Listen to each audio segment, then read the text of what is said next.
ദശകം 97 മാർക്കണ്ഡേയ ചരിതം.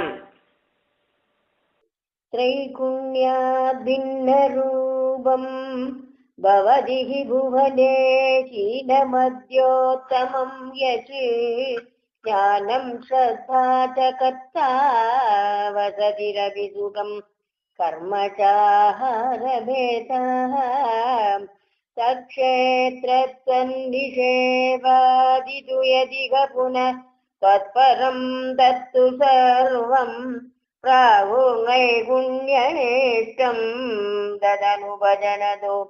മംക്ഷുസിദ്ധോ ഭവേയോ ത്വയ്യേവ നഷ്ടചിത്തഃ സുഖമയി വിചരन् സർവചേഷ്ടാ ത്വദർത്ഥം തദ്ഭക്തൈः सेव्यमानानभिचरितचरान् आश्रयन् पुण्यदेशान् दस्यौ विप्रे मृगादिषु अपि च सममद्यमुच्यमानावमानः स्पर्धासूयादिदोषः सततमखिल भूतेषु सम्भूजये त्वाम् त्वद्भावो यावदेषु स्फुरदिनविशतं तावदेवं ह्युपासिं कुर्वन्नैकात्म्यबोधे दडिति विगतति त्वन्मयोऽहं चरेयो त्वद्धर्मस्यास्य तावद् किमपि न भगवन् प्रस्तुत तस्य प्रणाशः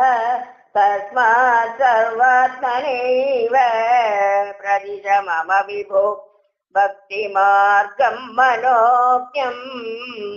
तं चैनं भक्तियोगं दृढयतु मयि मे साध्यमारोग्यमायु दिष्ट्या तत्रापि सेव्यं तव चरणमहो भेषजायेव दुग्धम् मार्कण्डेयो हि पूर्वं गणगनिगदितद्वादशाब्दायुरुच्चैः सेवित्वा वत्सरं त्वां तव बडनिवगैः द्रावयामास मृत्युं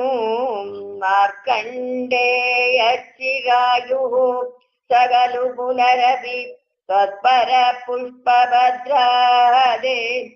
तीरे निन्ये तपस्यन्नदुलदुगरदिः षष्टुमन्वन्तराणि देवेन्द्र सप्तमस्तं सुरयुवतिमरुन्मन्मदैर्मोहयिष्यन् योगोष्मप्लुष्यमाणैः नदु पुनरसगत् सज्जनं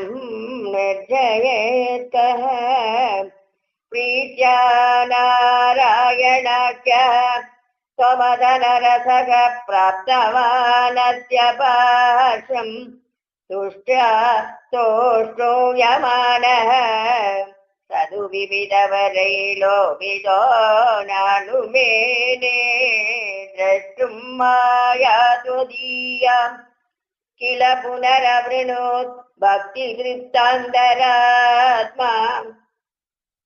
माया दुःखानभिज्ञः तदपि मृगयते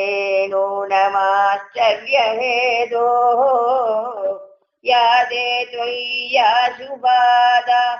कुलजलदगणत्तोयपूर्णादिगुणदे सप्तार्णो राशिमग्ने जगति सदुजले सम्भ्रमन् वर्षकोटि दीनप्रेषिष्टदूरे वडदलशयनं कञ्जिदाचर्यबालं त्वामेव श्यामलाङ्गं वदन सरसिज नष्टपादाङ्गुलीकं दृष्ट्वा त्वां हृष्टरोमा त्वरितमुपगत स्पष्टुकामो मुनीन्द्रः श्वासेनान्तर्निविष्टः पुनरिगतगलं दृष्टवान् विष्टभोगं भूयो विश्वासवादे बहिरनुपतितो वीक्षितस्तत्कटाक्षै मोदादाश्लेषु कामः त्वयि विहिततनौ श्वासमे प्राग्वदासीते गौर्या सार्धं तदग्रे पुरविददगद त्वत्प्रिय प्रेक्षणाति सिद्धाने वास्यतद्वा स्वयमयमजर मृत्युदादिङ्गदो भूते एवं तुल्सेवयैव मदरिपुरवि सप्रीयते येन तस्मान् मूर्तित्रय्यात्मकस्त्वं ननु सकलनियन्तेति सुव्यक्तमासीते त्रंशेऽस्मिन् सत्यलोके विधिकरिपुरविन्मन्दिराण्यूर्ध्वमूर्ध्वम् तेभ्योऽप्यूर्ध्वं तु मायाम् प्रकृतिविरहितो वादि वैकुण्ठलोकः तत्र त्वं कारणाम्बस्य विपशुवकुले शुद्धसत्त्वैकरूपे सच्चिद्ब्रह्मत्वाम् पवनपुरपदे पाहि मां सर्वरोगादे पवनपुरपदे पाहि मां सर्वरोगादे पवनपुरपदे पाहि मां सर्वरोगादे